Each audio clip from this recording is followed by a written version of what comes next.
My name is Tammy Bobb. I'm one of the English instructors, the creative writing and fiction writing instructor, and I'm very happy to welcome you to this reading by Cris Mazza. A little bit about Cris Mazza. So everything I looked up about her said that Cris Mazza is a prominent indie writer, and that doesn't mean, though, that she's not widely published and much published, nor does it mean that she's not much awarded for the work that she's done. So you might want to ask her later on what exactly an indie writer means in this case, and I'm sure she'll have a great answer for you. In any case, her first novel, How to Leave a Country, won the Penn Nelson Algren Award for book-length fiction, which is a huge deal. I think it was not even published at the time that it won this award. The judges included Studs Terkel and Grace Paley. Some of her other early titles include Your Name Here, / Dog People, and Is It Sexual Harassment Yet? She's very well known for being co-editor of Chick Lit, an anthology of post-feminist fiction, which is, some of the volumes are available for sale, as are some of her other works. Chick Lit 2, No Chick Vicks was the subtitle of that. And she's been reviewed in such non-indie locations as the New York Times Book Review, the Wall Street Journal, Ms. Magazine, Chicago Tribune Books, the Los Angeles Times Book Review, the Voice Literary Supplement, and the San Francisco Review of Books, and many other places. She's also been much interviewed and has a significant YouTube presence on the internet, I noticed. She was also the cover girl in Poets and Writers. You were actually on the cover, right, of Poets and Writers magazine. She is currently the professor and director of the Program for Writers at the University of Illinois at Chicago. She received an NEA grant in 2000-2001. That's National Endowment for the Arts. Okay, so right now I took from her website that she's expanding her work to consider the psychological and emotional complexities of life as far as the complications of place, how regions or localities that have their own unique characteristics of landscape, society, and culture impact the human experiences, such as sexuality, family, authority, and gender. I am not going to summarize the plots of her various books because they are for sale, but she's going to be reading from her newest novel, Various Men Who Knew Us as Girls. In this one, Hester Smith ends up working at a greenhouse near the Mexican border, even though originally she was on a very promising track in higher education. Near the Mexican border at this job, she discovers a business not in plants, but in Mexican sex slaves. As Hester ponders what to do about the illegal trafficking, she journeys back to her experience with sexual harassment. So without further ado, I'm very pleased to present Cris Mazza.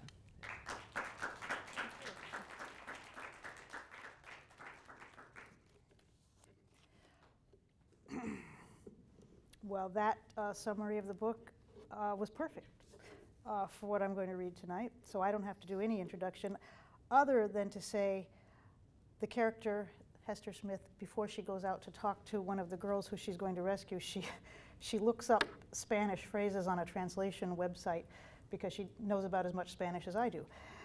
And even though I grew up in Southern California, took 6 years of Spanish, and I'm literally helpless.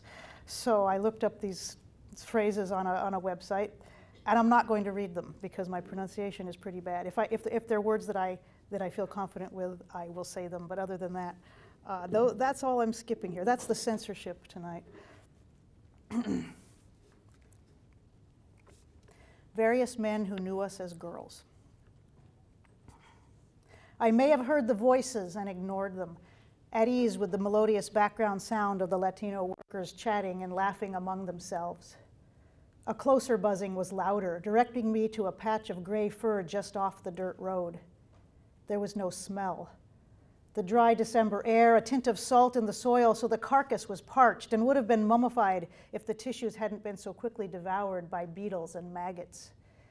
And still whole, as though the primary carrion consumer, other coyotes, felt some sacred trust to not ravage one of their own. Dehydration alone had distorted the body, the splayed legs contorted, the neck twisted and head thrown over one shoulder, ears and nose leather withered, unrecognizable, barely showing in the recoiled muzzle's gristle a canine tooth whitened by ants. Oh, what happened to you? How long had I studied it, bent at the waist, my face hovering above the coyote's body? In the ambiance of the nursery's back lot and surrounding backcountry, the backdrop of Spanish conversation in the distance, my own voice speaking aloud, alone, was not an odd supplement. December in the backcountry. Native canyons and hillsides trapped, hemmed in by housing developments and military airfields. The rutted dirt two-track road unwinds for miles. To the left are 5 acres of 8 varieties of saplings. There on the two-track, just outside the growing fields, on the edge of a dry arroyo or hedgerow, under the high and wild wind, where you can hear a bee buzz and mouse rustle under the matted layer of last year's wild oats, you could think you're in unqualified pampas wilderness. Not always alone, often a worker moving the water tank with a small tractor, or a crew trimming double crowns or digging trees tagged to come into the retail lot. The two-track dotted with scat and owl pellets. The louder rustlings are rabbits, and ravens call constantly. When I moved, reached to touch it, I already had a leather glove on one hand and my pruner out of my belt sheath. Lifted the head and worked the pruner around the spine. The only resistance was from shriveled creases of hide, but the blade was made for 2-inch limbs and the head came free. As I stood after cutting through the bone and greasy cartilage, sheathing the pruner, holding the head in one hand, a louder voice, more urgent, rose out of a momentary silence, a silence that had only been marred by my own question, intended to be muttered. The other voice was not shouting, but still signified some alarm. A wooden clatter, an airy whump, then the rustle of escape was neither mouse or rabbit, the fleeing footsteps almost as palpable as my own heartbeat. Running from the edge of a spruce field and into tall chaparral, 2 girls, as young as 13, no older than 16, difficult to tell their ages, although not difficult to see their black hair streaming behind as they ran, and that one of them clutched a bundle of fabric to their chest, and their backs were bare. Over a low sweep of hill, a male voice made one more call, then they were gone into the shallow ravine. I walked the 70 or 80 yards up the slightly uphill two-track to where they had crossed it. Our workers were in that tree lot, trimming roots, tagging trees for removal. I could hear the buzz of a string trimmer, and when it stopped, the snip of pruning shears. My gloved hand clutched the coyote head like a talon all the way back to the nursery's outbuildings. Behind a tool shed, I set up an old burn barrel and put the head inside where beetles could continue to cure it down to the skull. It would take 5 more months. Meanwhile, I brought binoculars when I went out on the backlot two-tracks, and I watched and I learned. June 2002. Dear Dan, even your former students probably wouldn't call you Mr. Wood after 25 years, yet this familiar salutation seems unnatural for me. In the event my name is difficult to place, I was a student teacher you supervised in the late 70s. Much as I'd like to, it will be difficult to begin this letter with the ordinary "how are you, I am fine" hollow gesture. Decades have gone by since you last saw me, and I have no way of knowing if you even remember. No Google search has brought me an email address for you, but in the archive news items about you, I've found your attorney's name and was then able to locate his business address. It's up to him whether or not this letter will find you, but he has my permission to read it first. I'll say up front, for your attorney's information as well as yours, that while I would eagerly provide any kind of testimony, from character witness to eyewitness, I am intelligent enough to know that my services in those areas would be anywhere from worthless to downright detrimental. And as eyewitness, I didn't see much. Once I was alone in the office with a girl who was crying. The rest of the time, all the girls, and I assume she was one of them, preened and flaunted themselves without inhibition. Many looked at me with inhospitality and resentment, the way members of a wolf pack eye an interloper. The other things I observed, from magazines in your briefcase to 5-minute movies in booths in the back of the adult bookstore in Oceanside where you took me, would, I realize, not portray you in a useful or comprehensive way. I was deeply dismayed to hear of the recent terrible circumstances you've been dealt. A simple internet search provided me a fuller picture. The charges appropriately dropped, followed by the predictable self-pitying lawsuit brought by the victim. My response is apt to make me sound a hypocrite to the feminist liberal views I value, but that's where people are wrong about both feminists and liberals. A true feminist knows that women can have significant weaknesses and can easily cause or exacerbate their own problems, and that men, likewise, are human beings who feel things, fear things, and might make poor choices influenced by or based on their confusion and or emotional needs and or even on misconstrued best intentions. I do feel my visceral first response to learning the more complete published details of your situation is somewhat significant, though, because I quickly realized my 4 months of student teaching with you in 1979 lie in the middle of your relationship with the girl. So yes, this recognition sent me back to excavate my memory and my journals, and even those student teaching notes you kept for me during your observations. What I'm looking for, I'm not sure. On April 26, 1979, my journal records this short dialogue. Me, when does life begin? Maybe 23? You, maybe 31? Part of my mind has us frozen there, at 23 and 31, neither of us knowing the full extent of our own despair and yet tacitly sharing it with each other. At 23, I felt intimidated by the way the 16-year-olds at that school seemed so comfortable in their obvious, sometimes flaunted sexuality. I felt unequal to it. I felt inferior to it. I felt retarded compared to it. My perspective then would have never conceived that these were girls who did not know what they were doing.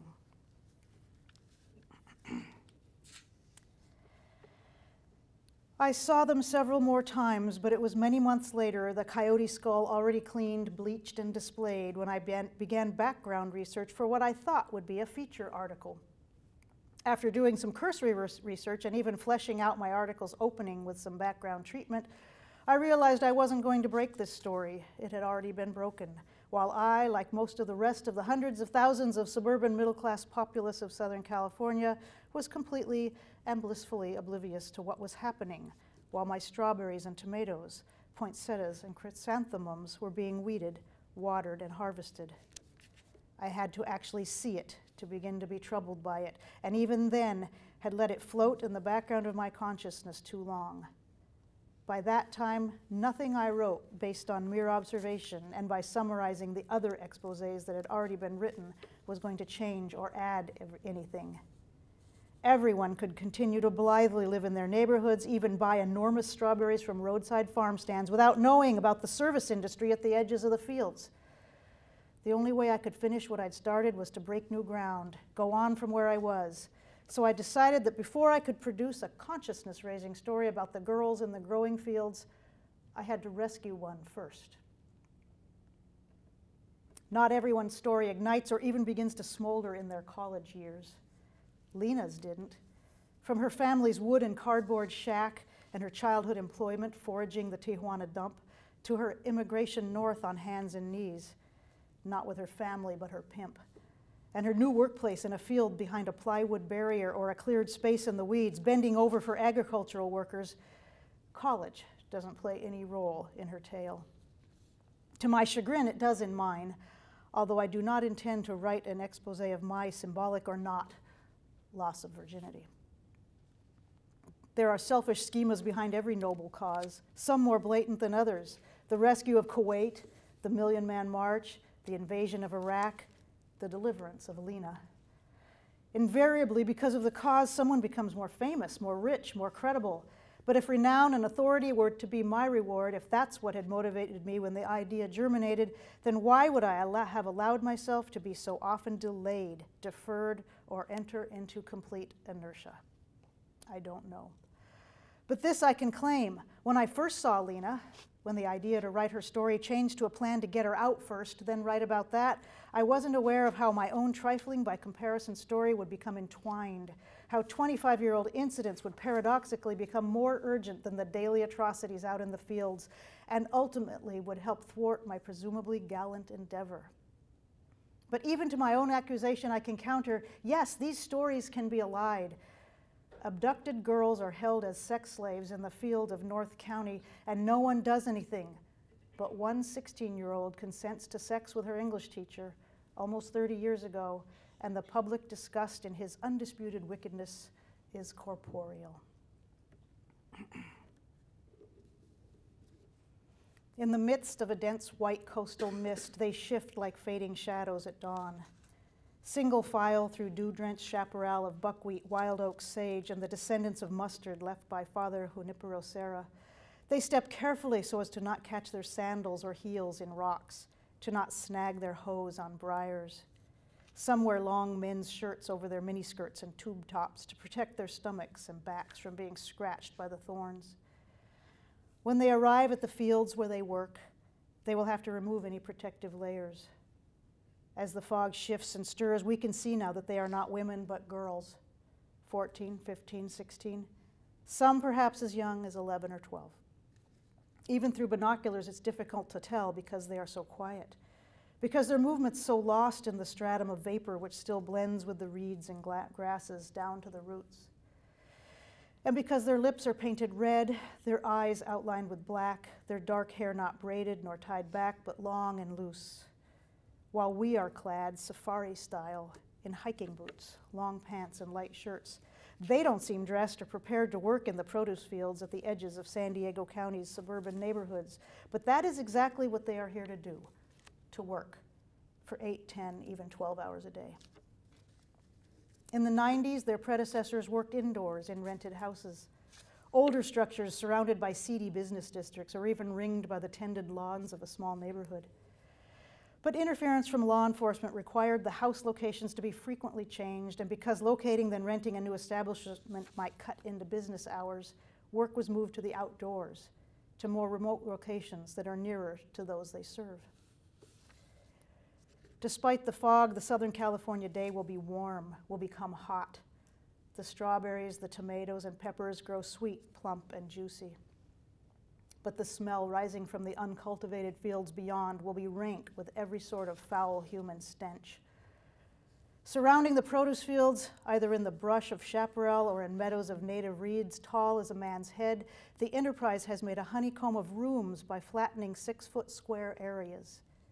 These are the reed beds, the fields of love, the love nests where girls are sent daily to work. Each one will service 30, 40, 50 men a day. $20 for 10 minutes with a condom, $30 for 10 minutes without. The briefest of moments between clients to throw the condom into a plastic bag tied to the reeds, to wipe herself with toilet paper. The ground grows dark with spilled semen, with sweat, with beer, with urine. There are no bathroom breaks. Each girl in her cave of reeds can hear the grunts and moans of men all around her, but unless another girl is struck and cries out, she hears nothing from her co-workers, the girls she lives with, 8 or 10 in a one-room apartment, only there long enough to eat, to sleep, to cry into a dirty bedroll for a baby that's been taken away, who she's been told will be killed if she tries to leave. This is a billion-dollar cartel, as clandestine, complex, and networked as a major drug smuggling operation. But instead of foreign-grown drugs, the traffickers are supplying girls.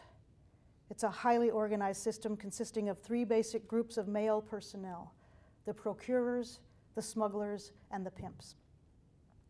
At one end of the structure, hundreds of young women, mostly from Mexico, are either kidnapped, handed over by their parents, or duped into believing they're being taken north for jobs in hotels and restaurants.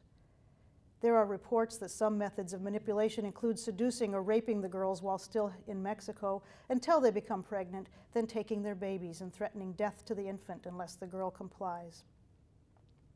After hired coyotes smuggle the girls across the border, they are handed over to the third group, the pimps or big daddies. They oversee maintaining groups of girls in apartments spread around the region, transporting them to the migrant camps and produce fields, collecting the money for services, and transporting the girls back again, sometimes long after dark. The pimps are also responsible for discipline and punishment. One girl was reportedly beaten with a metal hook until flesh was gouged from her arms, legs, and back.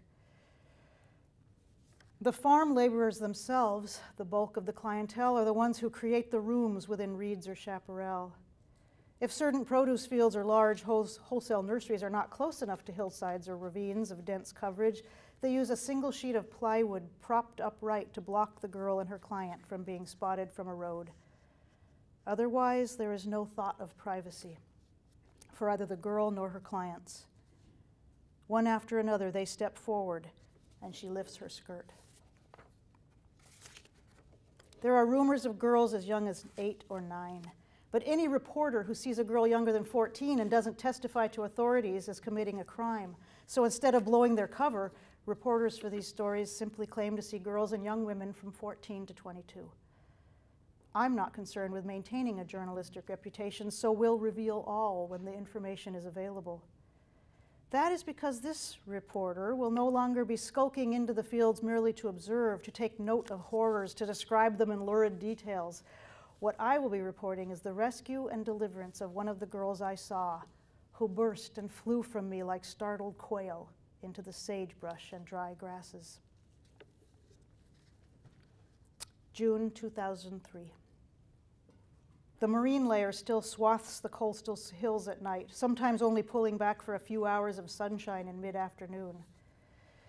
As afternoon wears on, clouds reappear over the western horizon of the ocean, then blow inland again.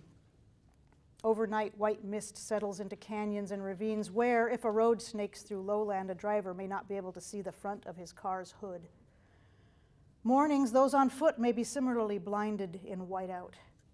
Even their own feet, as they walk single file on a path through the chaparral, swimming through white vapor, may be somewhat obscured to their own eyes. Their shoes and clothing are drenched long before they arrive at their station. The $20 bill in my fist is similarly wet, but not due to the persistent mist. It is 10 a.m. I have decided to come early to the growing field. It's more difficult for a worker to be idle at this hour, which is probably why I've never observed the girls here any earlier. Perhaps a more busy time would have made more sense, made my arrival at the bed of grasses less conspicuous. I have waited in my blind on several different occasions in late afternoon and watched the men, one after another, silent and unhurried. One advanced, then disappeared as seamlessly as a coyote slipping between the tumbleweeds where I knew the girl is waiting. In less than 10 minutes, he appeared again, leaving, seldom passing close enough to acknowledge the next man whose approach was likewise measured, almost docile.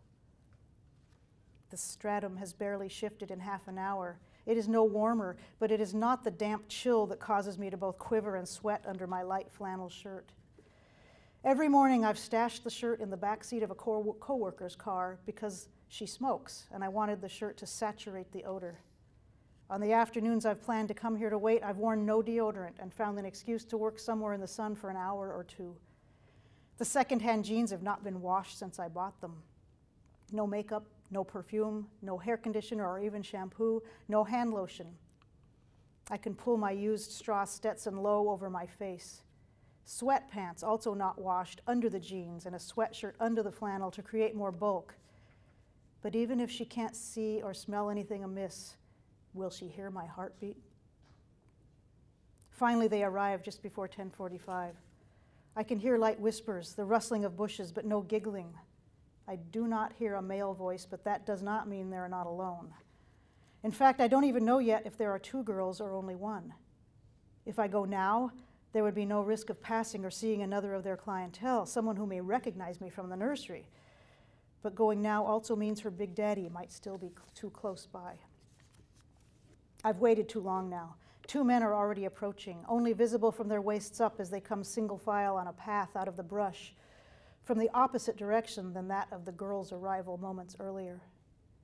The mist looks as though there is a fire nearby and smoke engulfs us all, but it feels just the opposite, as though rain is falling. But there are no raindrops. In 8 minutes by my watch, I step out of my thicket of potted trees. Keeping my eyes lowered, my hat brim pointed straight down, I see my boots crunch pebbles and sticks, and I don't look up until I've taken the memorized number of steps, and I feel her there behind the partition of sage and wild mustard. There's also the wall of plywood propped up with 2x4s, barely chin high when she is standing. And I should have realized that I would not be able to stand here with her, stammering the questions I've translated into Spanish on a language conversion website, practiced and memorized. And yet, I am here. I am really here now, and I've barely looked at her.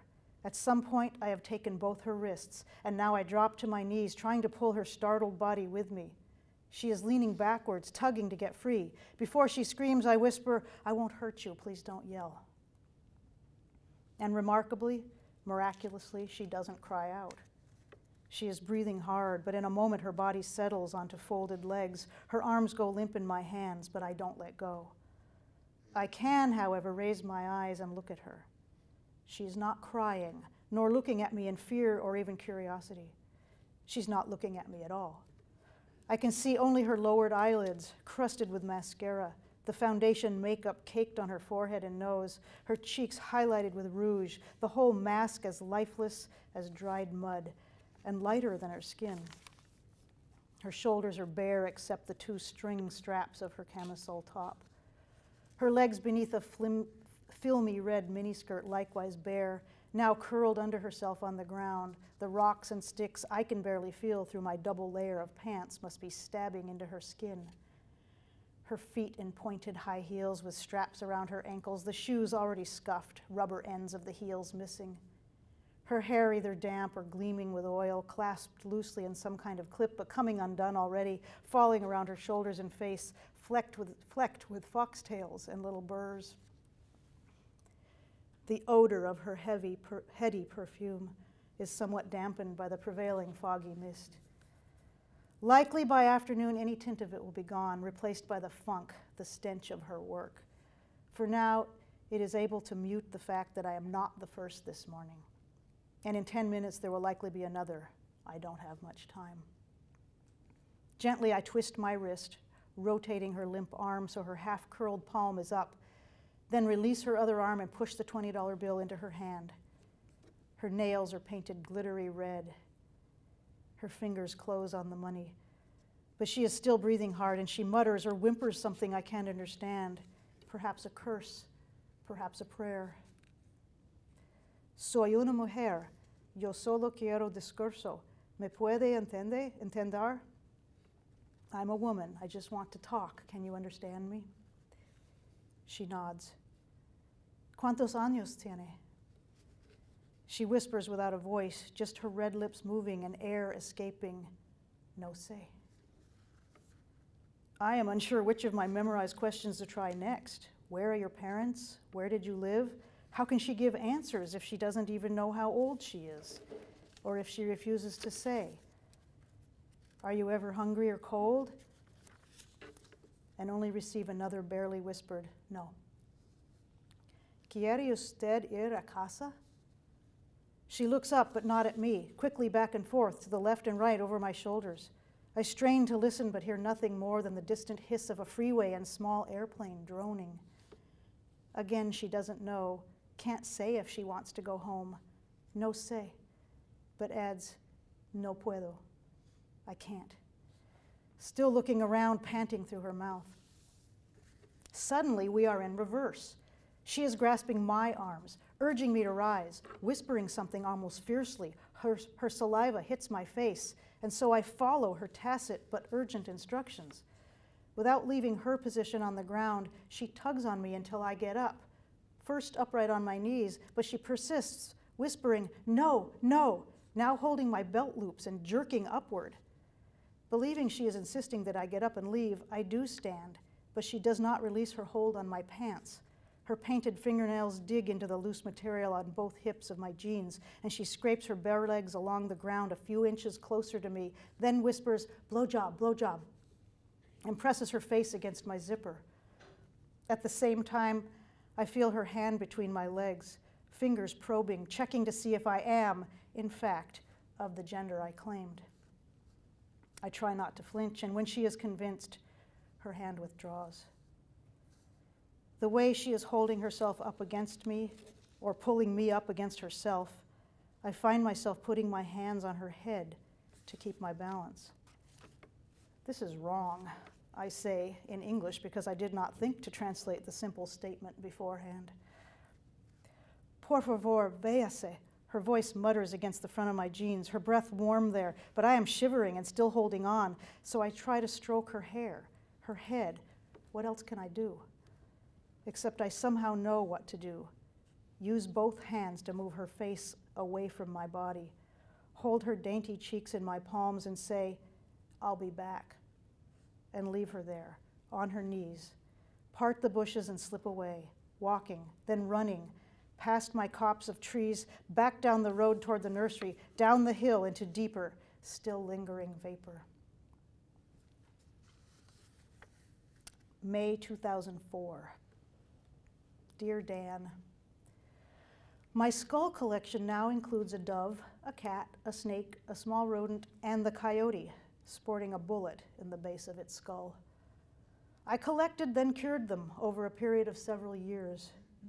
During much of that same time, yes, for years, I've been trying to write you an appropriate letter. After discovering that if you found enough restraint to leave me alone, it was possibly because you'd exercise no restraint at all with a 16-year-old someone else. But I never finished the letter because I can't explain my reaction, jealousy, and regret.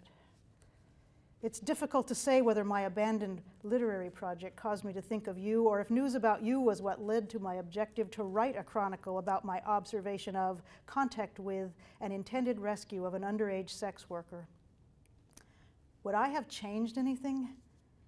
They can be rescued or rounded up, or chased and scattered into the canyons and ravines, and some of them will die. But it will still be going on again tomorrow, with someone else, in another place.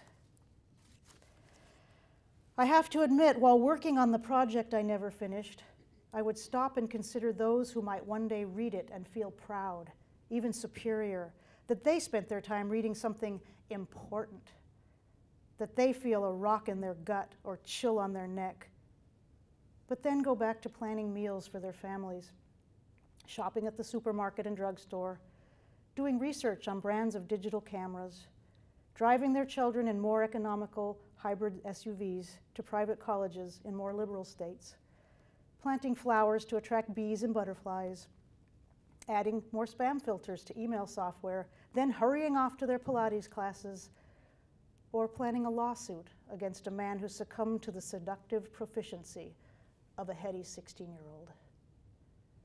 Thank you. Thank you. We'll be taking questions. I'll be now. taking questions. Okay, so I think Cris Mazza is willing to answer questions about her work and about writing, and I don't know, try her on something else as well.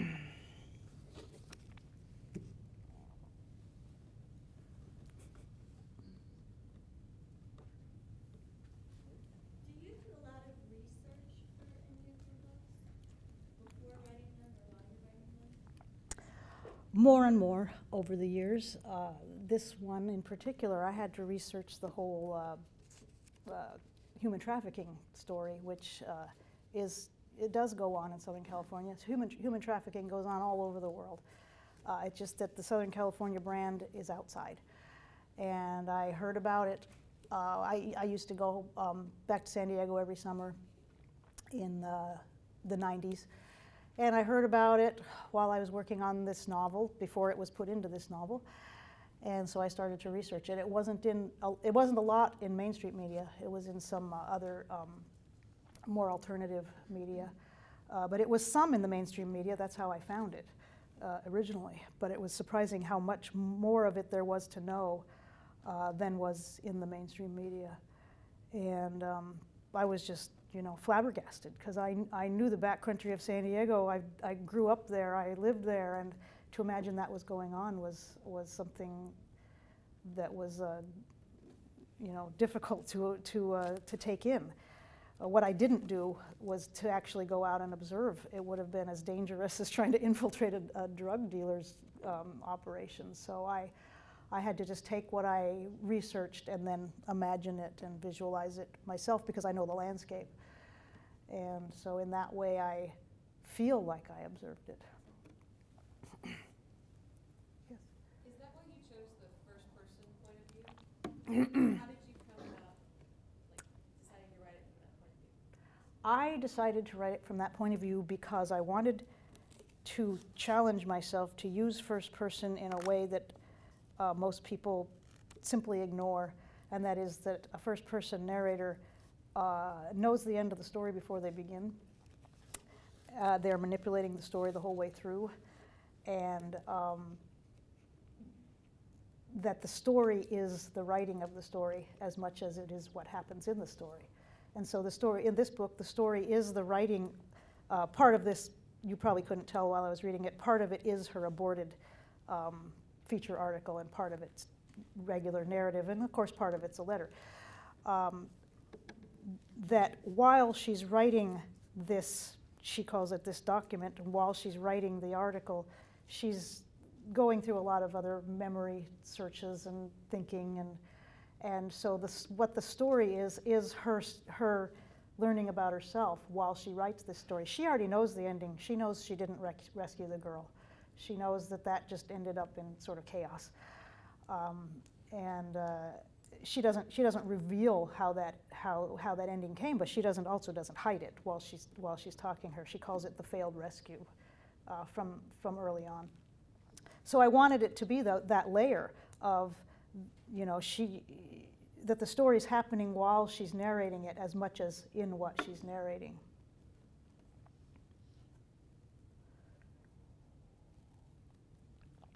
What about your writing as far as daily? Do you write every day, or do you become inspired and come up with pieces?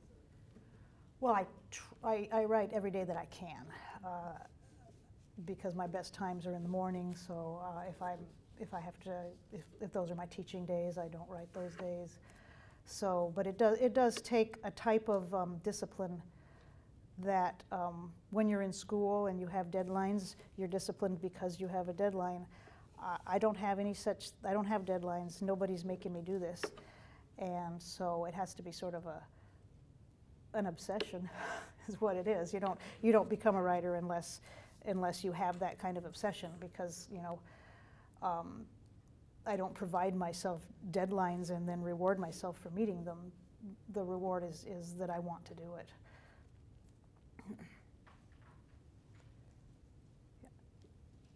Could you talk a little bit about that indie business? I think we have an image sometimes that an indie person is outside of the mainstream, maybe publishing their own work and so on, and yet you're much published and quite recognized. Right, it has nothing to do with self-publishing. Publishing, you can separate publishing into basically two areas: corporate or commercial, and independent. And that just means that my publishers are not owned by a corporation. Even Random House is owned by a bigger corporation than that. I just don't happen to know what name it is. Rupert Murdoch. It's somewhere up there.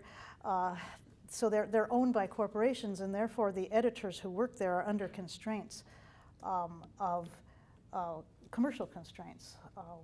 What niche is this work going to fit into? How are we going to market it? Is the author exotic enough or sexy enough, or that sort of thing actually goes into decision making at a corporate or commercial press.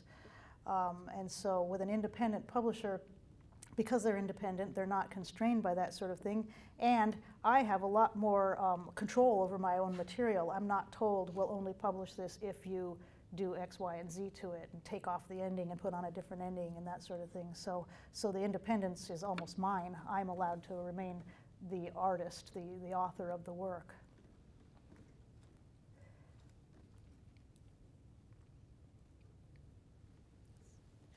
I want to ask you a question about character. In one of the interviews that I read, you had said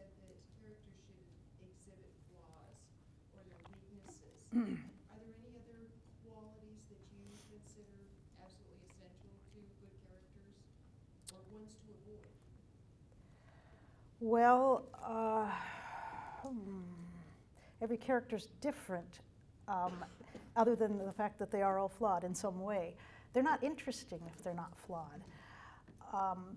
Other things, though, that provide for characterization, characters should have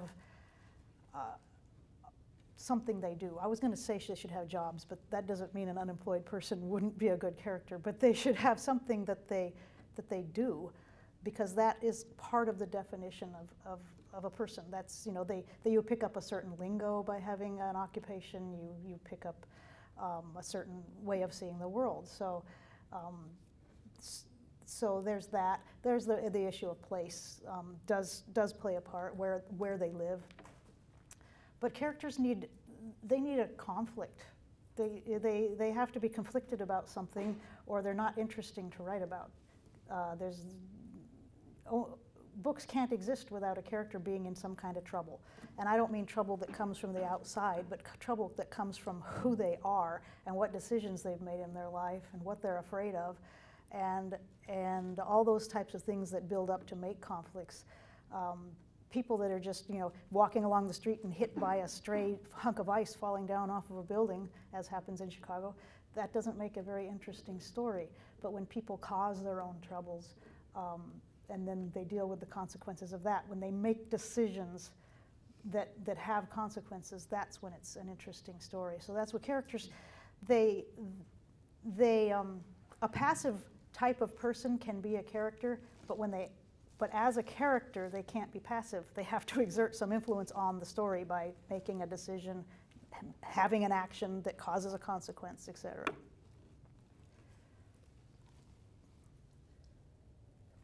you write in forms other than fiction? I write some nonfiction. That is creative nonfiction, memoir style. I don't write any journalism anymore. I've written a few craft essays, but mostly fiction. I enjoy how you transition from, you know, the story to the letter format. How did you decide to incorporate the two? Well, again, in first person, in different types of styles of first person, it provides a different way of saying things.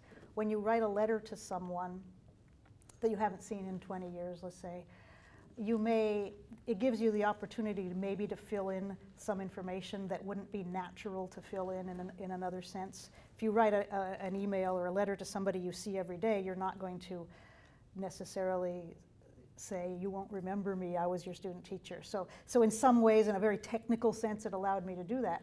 But a letter that's never going to get sent also allows a person to say things they wouldn't even say to the person in a letter, so they can go on a little bit more, and yet it's not as unnatural as talking to yourself, even though that's what it is. So it allows a person to talk to themselves a little more, so the different forms of first person allowed me different access to the character's mind and experience. And since I'm a person who when I used to keep journals, they would often morph into second person or direct address. They would morph into talking to someone instead of just writing in my journal. And so that was always the most comfortable way for when I work things out. So I just had the character doing that too. Thank you for having me.